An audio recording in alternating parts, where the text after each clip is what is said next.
नमस्कार। चलिए आज एक ऐसे रहस्य में गोता लगाते हैं जिसने सदियों से दार्शनिकों और वैज्ञानिकों को उलझा रखा है। आखिर ये चेतना है क्या? एक मिनट के लिए रुककर इस सवाल के बारे में सोचते हैं। अभी हम जो सुन रहे हैं, जो महसूस कर रहे हैं, ये सब आखिर आता कहाँ से है? क्या ये बस हमारे दिमाग में न्यूरॉन्स की हलचल है, या फिर पर्दे के पीछे कुछ और ही चल रहा है? आज की हमारी पड़ताल का असली मुद्दा यही है। चेतना शायद इंसानियत का सबसे बड़ा रहस्य है। ये हर सुबह जागने का एहसास है, संगीत सुनने पर रोंगटे खड़े हो जाना है, या किसी अपने को खोने का वो गहरा दर्द। ये हमारे होने का सार है, पर इसे शब्दों में बांधना, इसे समझाना नामुमकिन सा लगता है। तो चलिए इस बड़ी पहेली की पहली परत को हटाते हैं। हमारा पहला सवाल, क्या चेतना सिर्फ हमारे दिमाग की उपज है, या उससे कहीं ज्यादा कुछ है?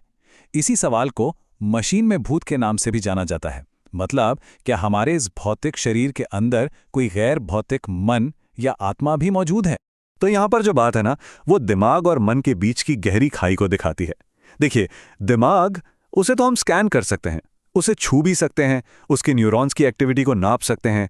लेकिन मन का क्या? लाल रंग का लाल दिखना या किसी चुटकुले पर जो हंसी आती है, ये तो एकदम पर्सनल अनुभव है।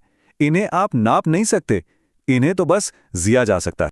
तो जब रहस्य इतना गहरा है, तो चलिए देखते हैं कि विज्ञान इस गुत्थी को कैसे सुलझाने की कोशिश कर रहा है। न्यूरोसाइंस चेतना के फिजिकल सुरागों की तलाश में हमारे दिमाग के अंदर झांक रहा है। वैज्ञानिक एक चीज की तलाश में हैं, जिसे कहते हैं न्यूरल कोरिलेट्स ऑफ कॉन्शियसनेस, यानी एनसीसीज। इसका सीधा सा मतलब है ये पता लगाना कि जब कोई कुछ अनुभव करता है, जैसे किसी का चेहरा देखना, तो ठीक उसी पल दिमाग के अंदर क्या हो रहा होता है। और रिसर्च हमें थैलेमस और फ्रंटोपेराइटल कनेक्टिविटी जैसे हिस्सों की तरफ ले जा रही है, जो चेतना को जगाए रखने में काफी अहम भूमिका निभाते हैं। लेकिन यहीं पे विज्ञान एक बहुत बड़ी दीवार से टकरा जाता है। देखिए, किसी चीज का संबंध ढूंढना और उसका कारण समझाना दो बहुत अलग अलग बातें हैं। हम ये बताने में तो बेहतर हो रहे हैं कि दिमाग का कौन सा हिस्सा कब एक्टिव होता है। हम कह सकते हैं, जब लाल रंग देखा जाता है तो विजुअल कॉर्टेक्स में ये एक्टिविटी होती है। पर हम ये नहीं बता सकते कि वो एक्टिविटी लाल रंग जैसा महसूस क्यों होती है। दार्शनिक डेविड चामर्स ने इसी को चेतना की कठिन समस्या, यानी the hard problem of consciousness का नाम दिया है। आसान समस्याएं तो ये हैं कि दिमाग जानकारी को प्रोसेस कैसे करता है, लेकिन कठिन समस्या ये है कि ये सारी प्रोसेसिंग एक निजी, एक सब्जेक्टिव अनुभव क्यों पैदा करती है। न्यूरॉन्स का ये फिजिकल डांस अनुभव की एक अंदरूनी दुनिया कैसे बना देता है। और ये सवाल हमें एक और भी रोमांचक मोड़ पर ले आता है। अगर ये रहस्य इतना गहरा है, तो क्या ये सिर्फ हम इंसानों तक ही सीमित है? चलिए अपनी प्रजाति के दायरे से जरा बाहर निकल कर देखते हैं। जब हम जानवरों को देखते हैं तो हम उनका व्यवहार तो देख सकते हैं, लेकिन हम कभी पक्के तौर पे ये नहीं जान सकते कि उनके दिमाग के अंदर असल में क्या चल रहा है। क्या उनकी भी कोई अंदरूनी दुनिया है, बिल्कुल हमारी तरह? विज्ञान अब इस सवाल का जवाब देने के लिए कुछ बहुत ही चालाक तरीके खोज रहा है, और नतीजे सच में हैरान करने वाले हैं। कौवों के दिमाग में ऐसी कोशिकाएं मिली हैं जो उनके फैसलों की भविष्यवाणी करती हैं, पर क्या वो सचेत होकर फैसला ले रहे हैं? बंदरों पर हुए एक्सपेरिमेंट्स बताते हैं कि वो सचेत और अचेतन रूप से देखी गई चीजों में फर्क कर सकते हैं। और जब रिसर्चर्स कांजी जैसे बोनोबो से मिले, जो सिंबल बोर्ड का इस्तेमाल करके इंसानों से बात कर सकता था, तो उन्हें एक ऐसी इंटेलिजेंस मिली जो हमारी तरह तो नहीं, पर अपने आप में आश्चर्यजनक रूप से जटिल थी। तो आखिर चेतना का विकास हुआ ही क्यों? एक बहुत ही शानदार थ्योरी ये है कि हमारे दिमाग का नियोकॉर्टेक्स एक क्रिएटिव, यहाँ तक कि एक कयोटिक R&D डिपार्टमेंट की तरह है, जो लगातार नए नए आइडियाज और समाधान फेंकता रहता है।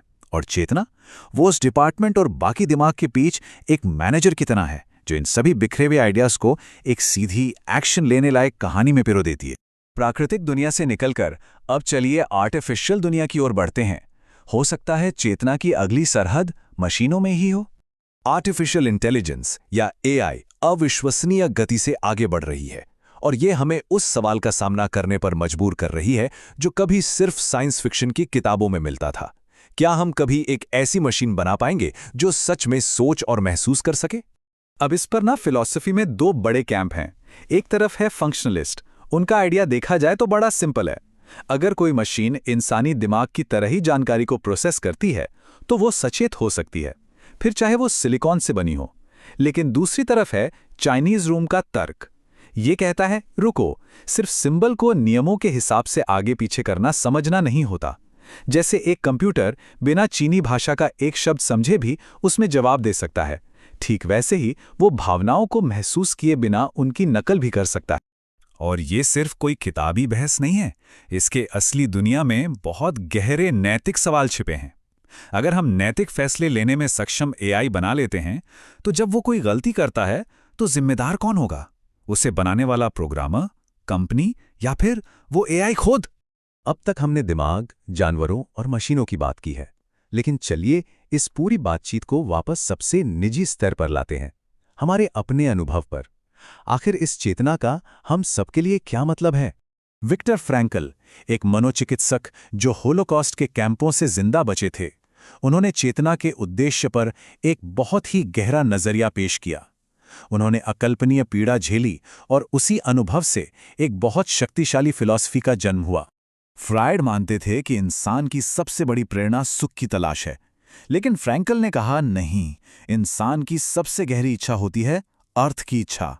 इस नजरिए से देखें तो चेतना सिर्फ एक बायोलॉजिकल फंक्शन नहीं रह जाती, ये वो औजार बन जाती है जो हमें अपने दुखों में, अपनी खुशियों में और अपने पूरे जीवन में मतलब खोजने की शक्ति देती है। तो इन सब बातों के बाद हम कहाँ खड़े हैं? सच तो ये है कि हमने इस अविश्वसनीय रूप से जटिल विषय की बस सतह को ही खुरचा है। दिमाग की वायरिंग से लेकर जानवरों की छिपी हुई दुनिया और एआई की भविष्य की संभावनाओं तक, चेतना का सवाल कम होने के बजाय और बड़ा और गहरा होता जाता है। यह हमें विनम्र बनाता है, यह हमें ये सोचने पर मजबूर करता है कि अनुभव करने, महसूस करने और बस होने का आखिर मतलब क्या है। और यही वो अंतिम सवाल है जिस पर विचार करना है।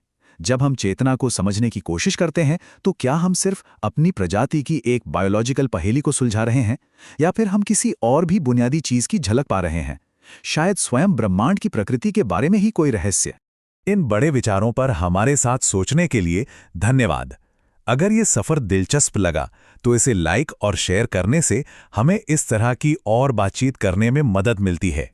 भविष्य में ऐसे ही और विश्लेषणों के लिए सब्सक्राइब करना ना भूलें। और हमें हमेशा ये जानने में दिलचस्पी रहती है कि आप आगे क्या समझना चाहते हैं, तो अपने सुझाव नीचे कमेंट्स में जरूर दें। अगली बार तक सोचते रहिए।